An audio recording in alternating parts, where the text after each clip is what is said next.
Hey folks, welcome back to Gaming Garbage, where we take a look at games, chat about the gaming news in the industry, and of course, stream for fun. Today, we're talking about the the Battlefield 6 review for the campaign. So this is going to have spoilers in it, because in my opinion, it's not really worth playing that much. Most people probably aren't that excited. Anyway, but with 2042, we didn't even get a campaign, and the last few campaigns, in my opinion, haven't really been that great either. So this is finally coming back to form with a full campaign of 9 missions. And so let's go ahead and get into this. Getting this capture footage, I've noticed some changes. And they've improved a few things, they've fixed a few things, which is nice. Some of the bloom emplacement for the ships are actually right in line with where the guns are, which is nice. Some of the animations are fixed. The enemies aren't like clicking into cover like they were before. Some of the fire and smoke looks a little more clear than it did. We're also seeing no aliasing compared to what I could see. Aliasing was really bad in the game at launch. And while these are fixed, and I'm glad that they're fixed, within 3 weeks, it's still really frustrating to have a game that's $70 and for stuff to not be finished. And not just finished or missed, but like chronically through the entire campaign. And I just wish teams had time to do that. Yeah, the whole story, except for the last 2 missions, are basically just rolling through memories while the cutscenes are in a house. First mission is a pretty good start to kick off the game. Okay, there's a lot of explosions. There's a surprise attack going on. It's good. The rest of the missions feel mostly rushed and unfinished. They're either very narrow and linear paths, which again is not the Battlefield formula for a campaign. There's also weak character development as the story doesn't flow organically, and it's very choppy from mission to mission. There's also the linear missions that we have are extracting from the first mission.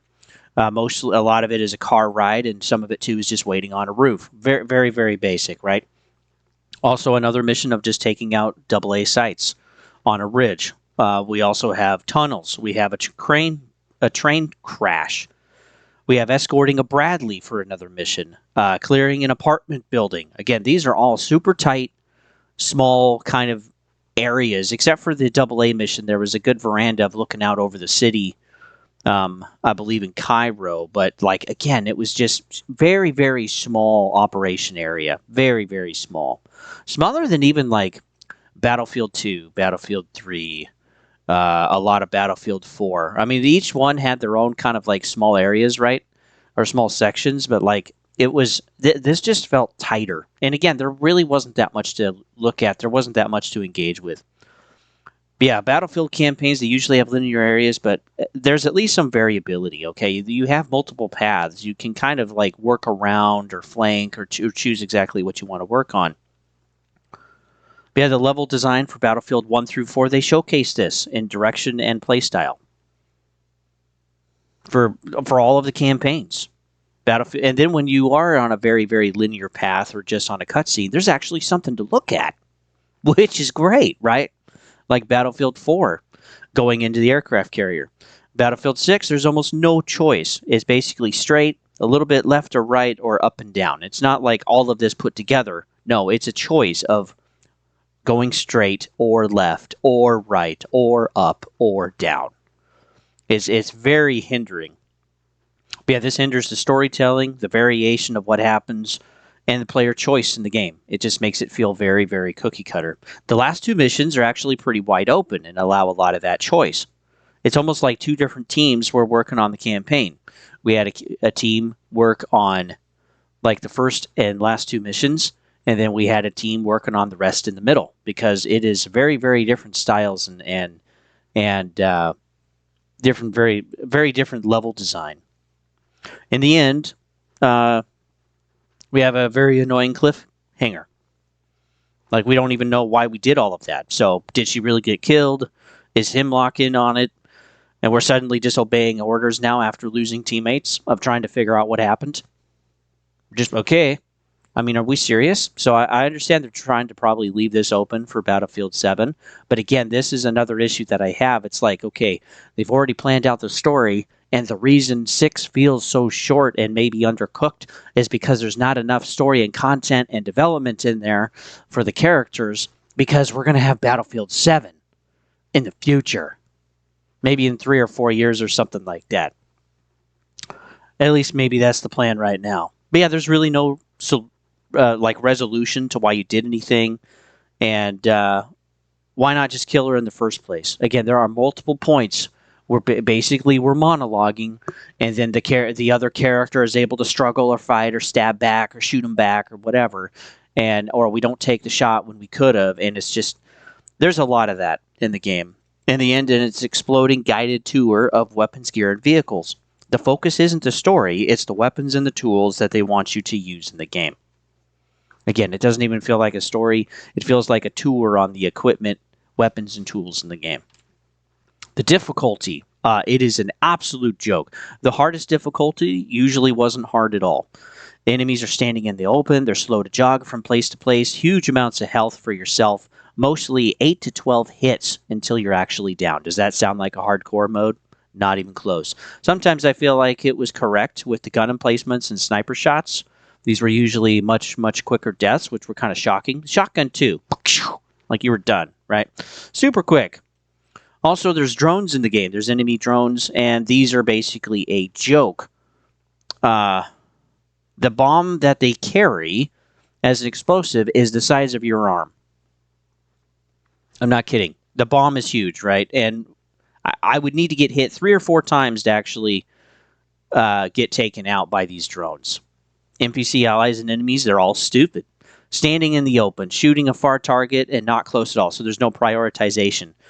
All enemies focus on you, period, when you're out from cover, and they still can't take you down unless a shotgun or a gun emplacement. Allies barely do anything all campaign. They literally get flanked, literally let enemies walk right by themselves to get to you. I mean, so sometimes, you're not really doing much at all. You're kind of working and protecting your side as you're getting an ambush, and then the entire enemy team on the other side will completely move through your allies to get to you, and there'll be like 3 or 4 guns on you all at the same time taking you down. Yeah, like that was frustrating too. So yeah, you literally got to Rambo the entire thing. They literally do nothing. The sound design is absolutely excellent. This is a really good thing about the game. Battlefield still has a really good sound for weapons, equipment, even gauging the distance and footsteps and the crumbling of stuff. The voice acting is really not that great. And sometimes, too, the voice placement is also a little off.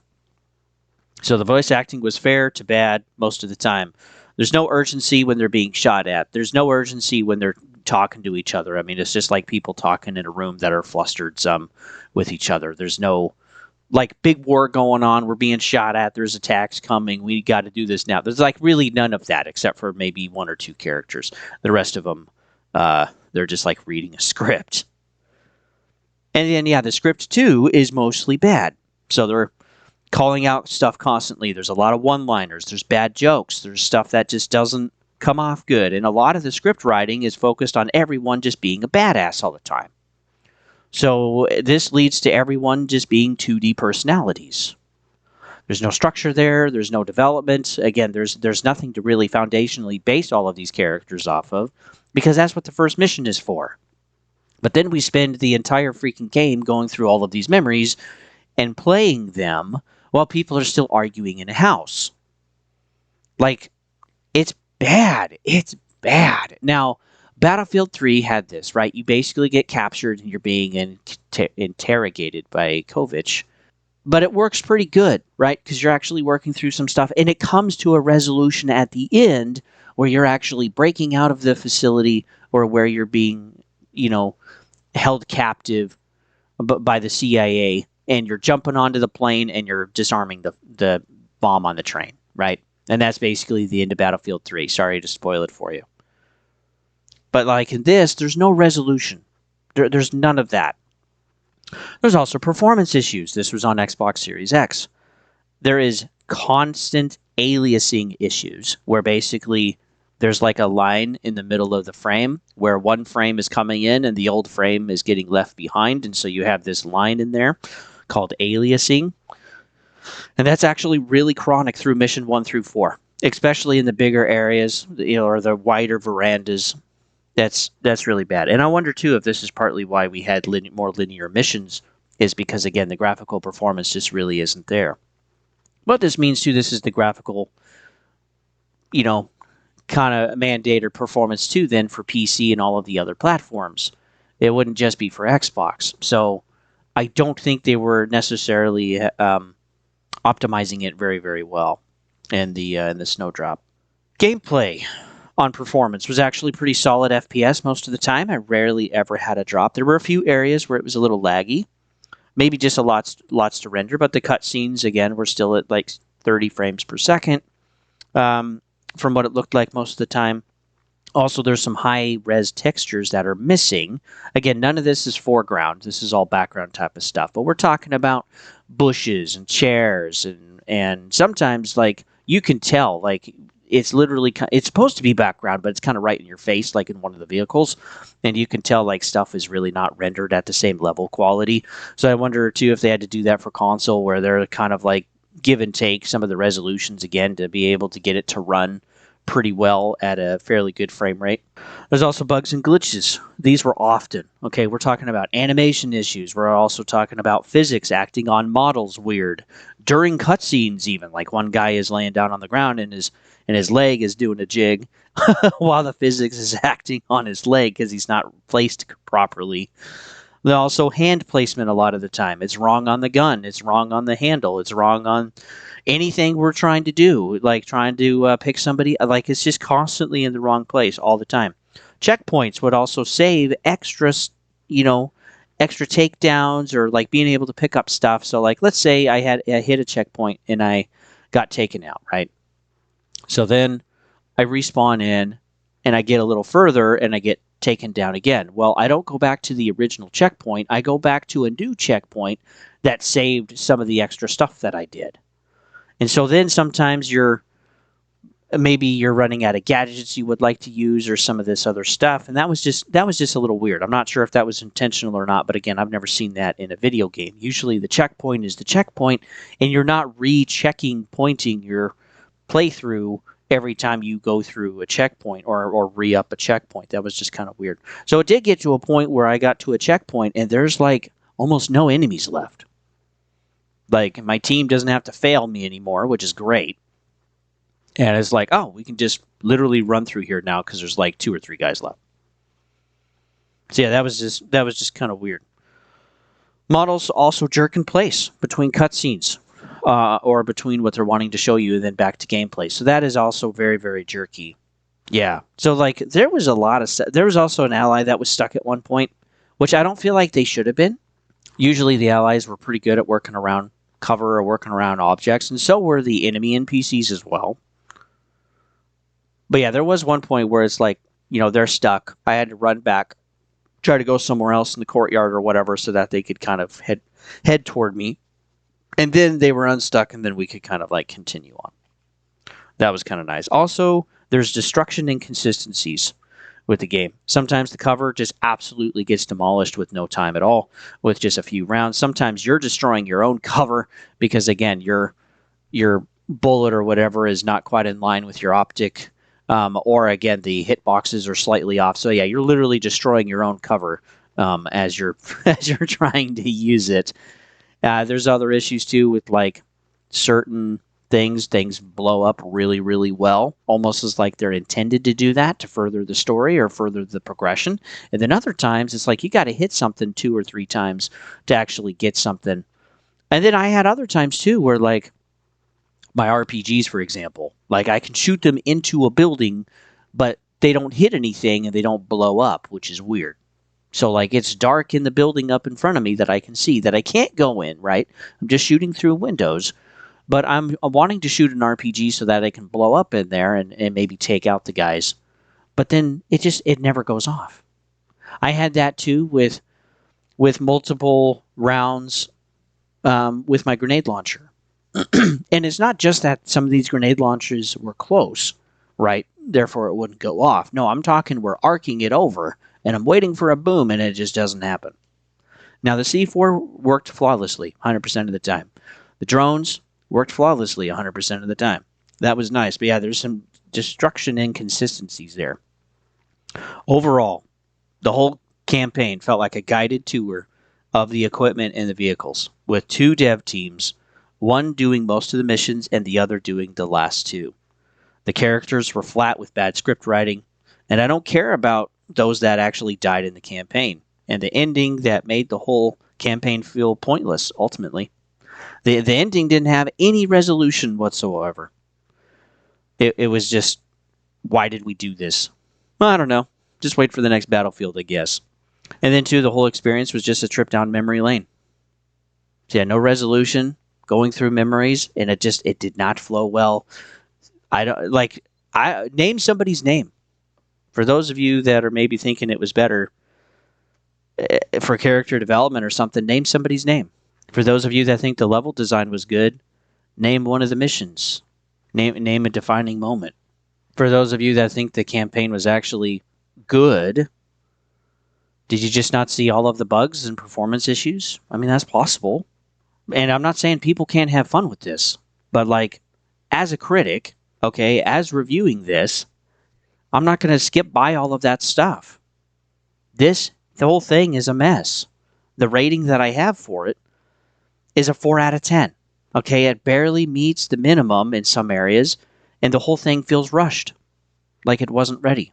I kind of feel like a lot more of the campaign was expected to be bigger. A lot more of the campaign was expected to be bigger areas, okay, like in Battlefield 3 or Battlefield 4, because that's really what I'm basing this off of. But this campaign was just incredibly small. It was just a major disappointment. It was bad. So with that, folks, thanks for tuning in. You can always follow me over at GameGarbage22, and we have various content every week and playlists too to help keep you organized. But if something isn't for you, don't sweat it. Move on to the next thing. Also, too, you can follow me over at Twitch if you'd like, and when I'm playing video games, definitely chat with me. Let me know you're there and engaging, and I'll engage back. Yeah, just the state of this campaign just feels unfinished. And since the main focus of the game, too, is multiplayer, I don't expect them to ever really fix anything for the campaign. I expect it to just stay as it is. And the villain was awful. Every character was basically 2D. The characters that were most interesting we don't actually know anything about. And trip down memory lane can work for a campaign, okay, just like Battlefield 3. But it's got to have some depth there. It's got to have a resolution at the end. Otherwise, it was like, okay, what was the point? There wasn't one. That's great. Okay, we saved the world, and I don't care. That's wonderful. Anyway, folks, I'll see you guys on the next one.